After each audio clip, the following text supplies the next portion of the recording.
नमस्कार, आप देख रहे हैं हैशटैग भारत न्यूज़। मैं हूं आपके साथ कीर्ति सिंह। आमतौर पर हम और आप सुबह सुबह अपने घरों में या फिर पार्क में जाकर योगा करते हैं। लेकिन सोचिए, इस ठंड के मौसम में अगर हिमालय रेंज पर, वो भी 19,500 फीट की ऊंची पर्वत पर, कभी आप योगा कर सकते हैं? कभी आपने इतनी ऊंचाई पर योगा करने का सोचा होगा?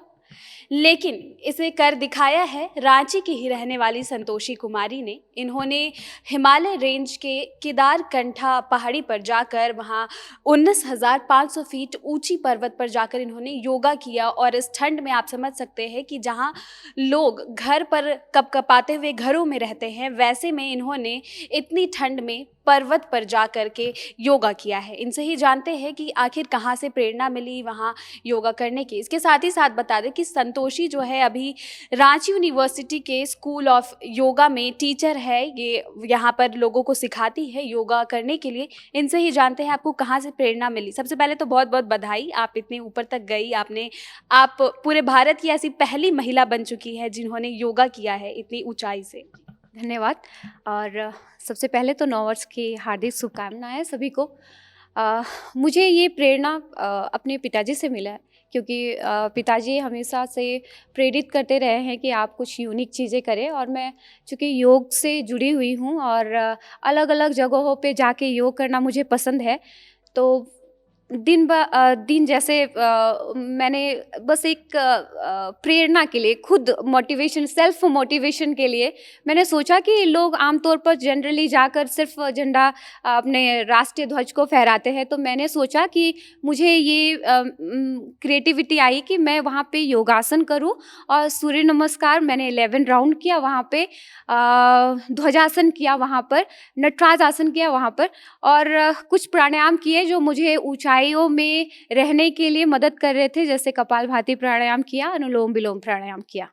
तो वहाँ पर ठंडा जो था, अगर तापमान की बात की जाए तो क्या कुछ तापमान था वहाँ?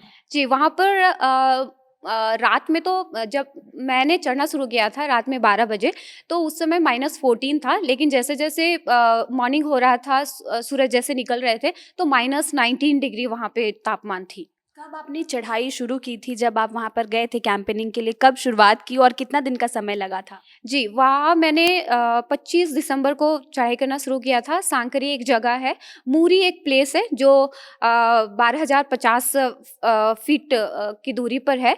और मुझे 2.5 दिन लगे वहाँ पर, क्योंकि बीच-बीच में हमें रेस्ट भी चाहिए होता था। हम लोगों ने कैंपिंग किया वहाँ पे बर्फ़ के बीच में। और चूँकि भोजन वहाँ पे नहीं थे, तो हमें सिर्फ कुछ ड्राई फ्रूट्स और दाल भात ऐसे चीज़ों को लेके ही चलना पड़ रहा था। तो हमें थोड़ा रेस्ट की भी आवश्यकता पड़ती थी, क्योंकि हम लोग तो मानसिक रूप से सुदृढ़ थे ही, लेकिन हम लोगों को थोड़ा-सा फिजिकली भी रेस्ट चाहिए था। जब आप यहाँ से कैंपेनिंग के लिए गई थी हिमालय रेंज पर, तो आपने सोचा था कि पहले से ही आप सोच कर गई थी कि जाना है वहाँ पर, सबसे पहले योगा करना है, झंडा गाड़ना है, ऐसा कुछ आपने सोचा था? हाँ, एक मन में था कि मैं वहाँ पे जाऊँ तो योग करके ही अपने समिट को, केदारकांठा जो समिट था उसको मैं संपन्न करूँ।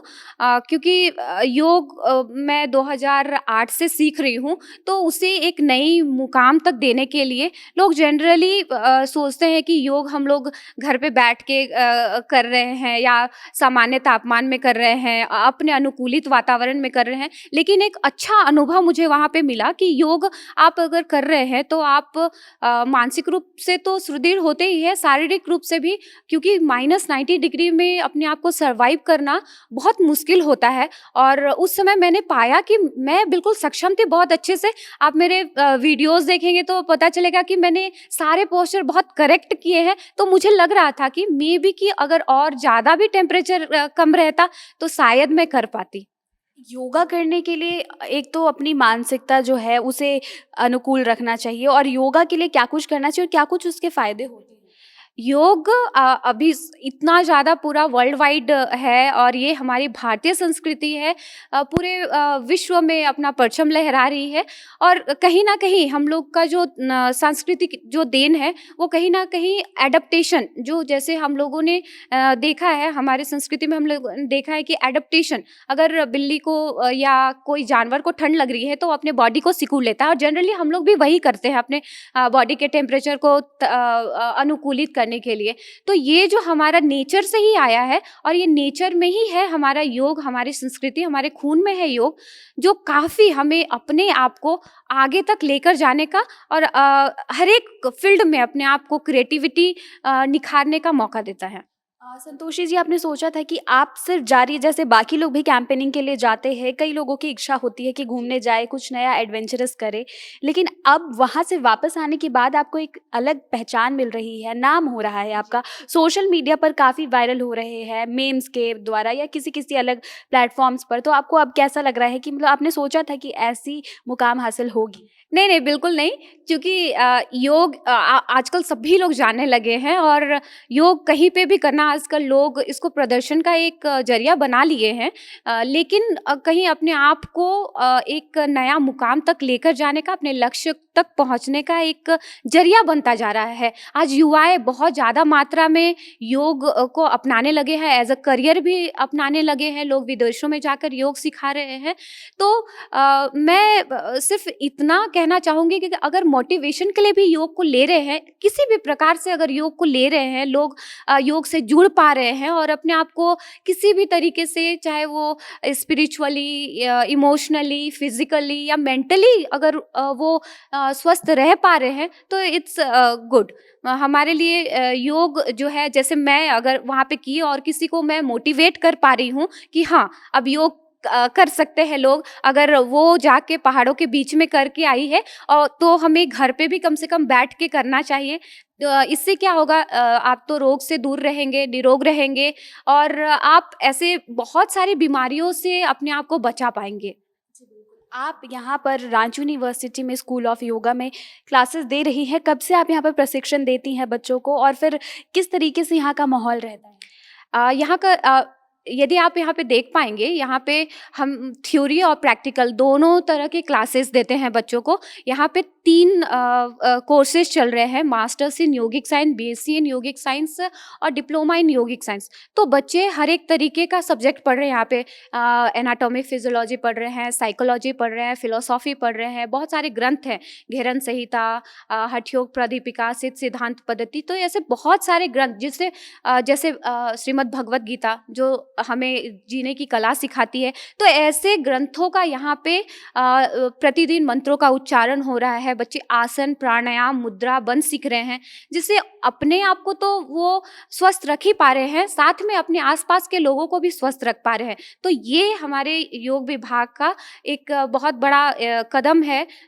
इससे बच्चों को एक मेन स्ट्रीम से जोड़ने का कोशिश किया जा रहा है। इसके माध्यम से बच्चे नेशनल तक जा रहे हैं, खेलो इंडिया तक जा रहे हैं, क्योंकि नेशनल में योगासन को भी ऐड किया गया है। तो बच्चे यहाँ से, अभी हमारे स्कूल ऑफ योगा से कई बच्चे खेलो इंडिया और नेशनल में भी पार्टिसिपेट कर चुके, इसके माध्यम से वो रोजगार पा रहे हैं।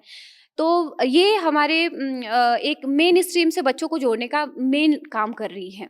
जी, बिल्कुल। तो आप देख सकते हैं हमारे साथ अभी संतोषी जी थी, जिन्होंने योग को अब एक नया पहचान दिया है, नई पहचान दी है इन्होंने योग को, और इन्होंने जा करके हिमालय रेंज पर जो है झंडा गाड़ा है, और इसके साथ ही साथ झारखंड का भी कहीं ना कहीं नाम रोशन करिए आप। तो आप देख सकते हैं कि ये स्कूल ऑफ योगा है, और यहीं पर जो है योगा सिखाती हैं ये, और बच्चों को प्रशिक्षण देती है। बता दें कि असिस्टेंट यहाँ पर टीचर भी है ये, और रांची यूनिवर्सिटी का आप देख सकते हैं कि किस तरीके से यहाँ पर क्या माहौल रहता है। इसी माहौल में इन्होंने खुद योगा सीखा है, बच्चों को योग सिखा रही है, और जिस तरीके से योग को एक नई पहचान दी है, इसके बाद अब लोग योग को और भी अलग नज़रिए से देखेंगे, और इनको जिस तरीके से नई पहचान मिल रही है, फिर चाहे सोशल मीडिया की बात हो या फिर झारखंड में, ये अपने आप में एक अलग बात है। ऐसे ही तमाम खबरों को देखने के लिए बने रहे #भारत न्यूज़ के साथ। कैमरा पर्सन सुजीत के साथ रांची से मैं कीर्ति सिंह।